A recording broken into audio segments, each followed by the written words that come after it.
그들이 예루살렘에 가까이 가서 감람산 벳박에 이르렀을 때에 예수께서 두 제자를 보내시며 이르시되 너희는 맞은편 마을로 가라.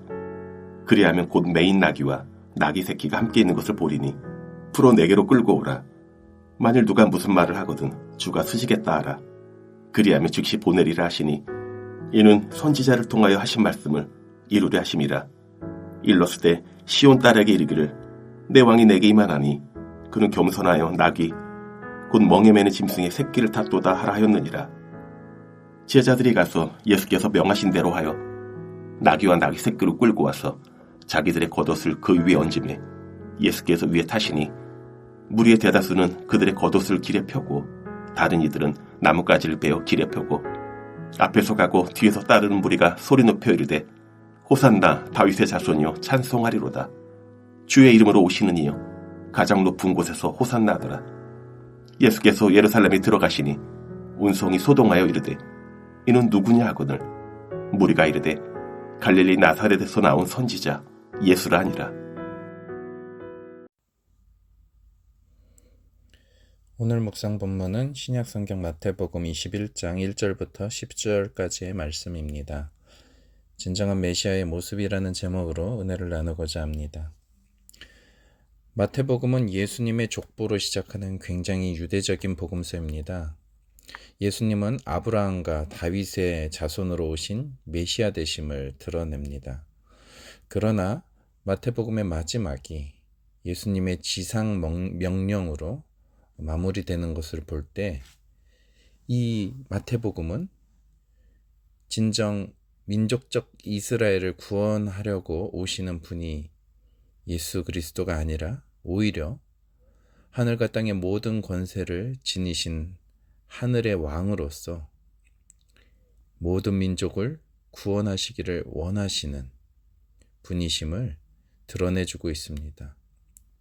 그래서 주 예수님께서는 자신들의 제자들이 유대인들만 사랑하고 그들만 전도하는 자가 되는 것이 아니라 모든 민족을 부활하신 예수님의 주권 가운데 순종하는 제자로 삼기를 원하셨던 것입니다. 그런 의미에서 오늘 본문은 메시아이신 예수님께서 진정 누구이신가를 가장 잘 드러내는 본문이면서 그 당시 예수님을 따르던 사람들의 잘못된 오해를 드러내주는 본문이 됩니다. 주님께서는 예루살렘의 입성을 앞두고 감람산에 도착하십니다. 이 감람산은 다윗 왕이 아들 압살론으로부터 쫓겨나가면서 울면서 올라갔던 산이기도 합니다. 또한 감람산이 중요한 이유는 이곳이 구약 스가랴 선지자 14장 4절에 나오는 장소이기 때문입니다. 그날에 그의 발이 예루살렘 앞 곧 동쪽 감람산에 서실 것이요 감람산은 그 한가운데가 동서로 갈라져 매우 큰 골짜기가 되어서 산 절반은 북으로 절반은 남으로 옮기고 또한 마태복음에서 이 감람산이 중요한 이유는 이 감람산에서 예수님께서 5번째 가르침을 베푸신 장소가 되기 때문입니다. 구약성경 모세 오경이 있는 것처럼 모세보다 탁월하신 예수 그리스도께서는 마태복음에서 5번의 가르침을 베푸십니다. 5장부터 7장은 산상수훈으로서 하나님의 나라의 선포가 이루어집니다. 10장은 12제자 파송에서의 가르침으로서 교회의 선교에 대한 말씀입니다.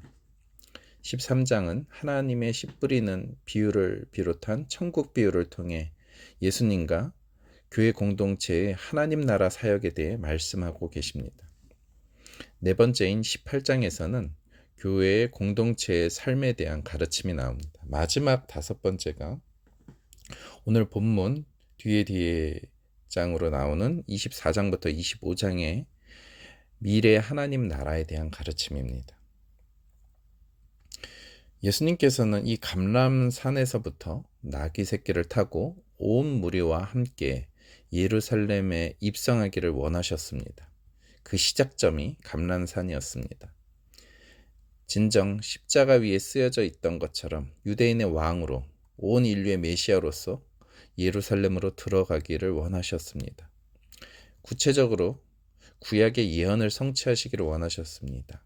오늘 마태복음 21장 4, 5절을 읽어드리겠습니다. 이는 선지자를 통하여 하신 말씀을 이루려 하심이라. 일러스되 시온 딸에게 이르기를 내 왕이 내게 임하나니 그는 겸손하여 나귀 곧 멍에 매는 짐승의 새끼를 탓도다 하라 하였느니라. 이것은 구약성경 이사야 62장 11절과 스가랴 9장 9절을 성취하시기 위함이었습니다. 스가랴 9장 9절에는 이렇게 나옵니다. 시온에 따라 크게 기뻐할지어다 예루살렘에 따라 즐거이 부를지어다 보라 내 왕이 내게 임하시나니 그는 공의로우시며 구원을 베푸시며 겸손하여서 나귀를 타시나니 나귀의 작은 것 곧 나귀 새끼니라. 이사야 62장 11절에도 이렇게 나옵니다. 여호와께서 땅끝까지 선포하시되 너희는 딸 시온에게 이르라. 보라 내 구원이 이르렀느니라. 보라 상급이 그에게 있고 봉이 그 앞에 있느니라 하셨느니라. 시온의 딸 곧 예루살렘 백성에게 말한 내용은 메시아는 겸손하셔서 세상 임금처럼 백마를 타고 오는 것이 아니라 나귀 새끼를 타고 평화의 왕으로 예루살렘에 임하실 것임에 대한 예언이었습니다. 예수님께서는 이 예언을 성취하시려고 일부러 제자들에게 나귀를 준비시키셨던 것입니다. 제자들 가운데 2명을 건너편 마을로 보내십니다. 그 목적은 제자들이 어미 나귀와 새끼 나귀를 끌어오도록 하기 위함이었습니다. 그때 혹시 누군가가 왜 이 나귀들을 끌어가느냐고 묻거든 주께서 쓰시겠다는 말을 하라고 지시하십니다. 그러면 그가 나귀를 가져가는 것을 허락할 것이라고 말씀해 주십니다. 제자들이 그대로 순종하여 나귀와 나귀 새끼를 데리고 옵니다. 그러자 예수님께서 나귀 새끼에 타셨습니다. 아주 볼품이 없었을 것입니다. 그런데 8절에 보면 갈릴리로부터 예수님을 따라온 큰 무리가 길에 자신의 겉옷을 펴고 다른 사람들은 나뭇가지를 베어서 길에 펴니다. 이것은 겉옷을 벗어 왕의 행차를 환영하는 구약의 사례의 또 다른 표현의 모습입니다. 열왕기하 9장 13절에 이렇게 나옵니다. 예후가 왕이 됐던 그 모습에 대한 기록인데요. 그러자 그들은 황급히 일어나 각자 자기의 옷을 벗어서 섬돌 위 예후의 발 아래 깔고 나팔을 불며 예후께서 임금님이 되셨다 하고 외쳤다. 세번역 성경의 열왕기하 9장 13절 말씀입니다.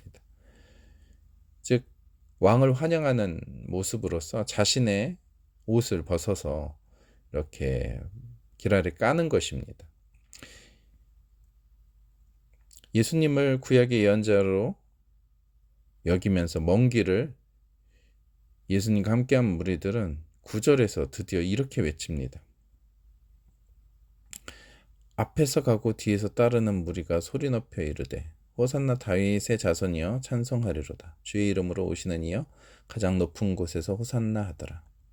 호산나는 이런 뜻입니다. 지금 구원하소서. 그런데 이것을 오늘날 우리나라 말로 번역한다면 만세, 임금님 만세 하면서 왕이신 예수님을 향한 환호성이었습니다. 이제 그들은 예수님을 선지자가 아닌 왕으로서 지금 환영하고 환호하고 있는 것입니다. 그 당시 로마의 압제로부터 고통받는 이스라엘 백성들이 성전을 향해 올라가면서 부르던 그 시편의 구절이 이렇게 나오고 있습니다. 시편 118편 25절인데요. 주의 이름으로 오시는 이여, 이 구절에 대한 것이 이렇게 나타납니다. 여호와여 구하옵나니 이제 구원하소서. 여호와여 우리가 구하옵나니 이제 형통하게 하소서. 구원하소서라는 것이죠. 이것이 호산나, 즉 메시아에 대한 환호라고 할 수가 있습니다. 이러한 큰 소리와 함께 예수님께서 무리와 예루살렘에 입성하시니까 어떤 일이 벌어지게 됩니까? 10절과 11절입니다. 읽어드리겠습니다. 예수께서 예루살렘에 들어가시니 온 성이 소동하여 이르되 이는 누구냐 하거늘 무리가 이르되 갈릴리 나사렛에서 나온 선지자 예수라 하니라. 이 본문을 자세히 보면 그리 호의적이지 않은 반응임을 알게 됩니다. 예루살렘 성에 사는 사람들이 소동하였습니다. 이것은 동방박사들이 메시아이신 예수님을 만나려고 헤롯 궁전에 갔을 때 그들이 소동하였다는 것처럼 그리 좋은 의미로서의 소동이 아닌 것입니다. 그들 가운데 어떤 무리들은 이렇게 이야기하기 시작했습니다. 저들은 누군지 아냐? 쟤들은 나사렛에서 태어난 선지자 예수를 지금 따르는 무리고, 그렇게 예수님을 그들은 보고 있었다는 것입니다.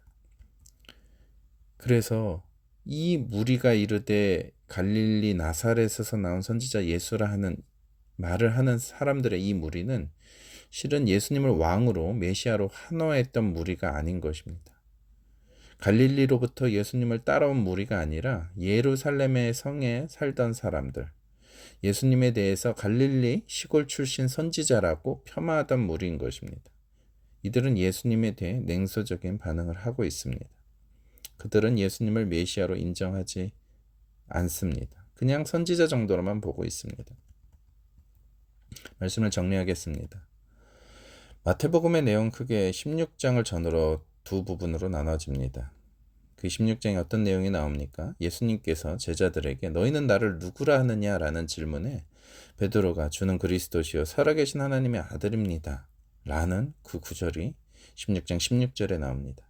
그제서야 예수님께서는 자신이 그리스도가 맞고 예루살렘에 올라가서 고난을 받고 죽임을 당하고 제3일에 살아날 것임을 말씀하십니다. 즉 마태복음 16장 이전까지는 예수님께서 고난받는 종으로서의 메시아 모습을 말씀하시지 않으셨습니다. 그러나 베드로의 정확한 믿음 고백 이후에 주님께서는 고난받으실 것을 말씀하십니다.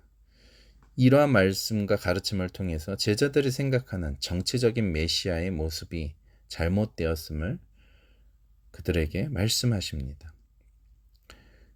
우리가 믿고 싶은 모습의 예수님, 우리가 따르고 싶은 예수님의 모습이 아니라 예수님께서 스스로를 계시하신 메시아의 모습을 우리는 따르고 있는지 되돌아봐야 됩니다. 나에게 성공을 주고 형통케 하시는 예수님을 믿고 따르기 전에 십자가의 길을 걸어가신 예수님의 모습을 깊이 묵상하는 사순절 기간이 되기를 소원합니다. 그래서 우리도 예수님처럼 십자가 없이는 영광의 부활이 없다는 진리를 깊이 깨달아 우리에게 주어진 십자가를 기꺼이 지고 날마다 주님을 따라가는 제자의 삶을 살기를 소원합니다. 기도하시겠습니다. 사랑의 아버지 하나님, 예수님을 로마의 압제로부터 해방시킬 정치적인 메시아로 환호하였던 갈릴리로부터 따라온 무리뿐만 아니라 예루살렘에서 시큰둥하게 예수님을 생각하였던, 폄하하였던 그 무리도 모두가 참다운 메시아의 모습을 모르고 있었습니다. 우리가 생각하는 메시아가 아니라 예수님께서 자신을 계시하신 그 모습, 십자가를 지시기 위해 예루살렘의 성에 입성하신 그 예수님의 모습을 우리가 깊이 묵상하며 우리가 믿고 싶은 예수님의 모습이 아니라, 우리가 따르고 싶어하는 예수님의 모습이 아니라 십자가의 길을 묵묵하게 걸어가신 그 예수님을 쫓아 오늘도 나에게 맡겨진 그 십자가를 기쁨으로 지고 주님만 따라가는 제자의 삶을 우리 모두가 살아갈 수 있도록 주여 도와 주옵소서. 예수님 이름으로 기도드립니다. 아멘.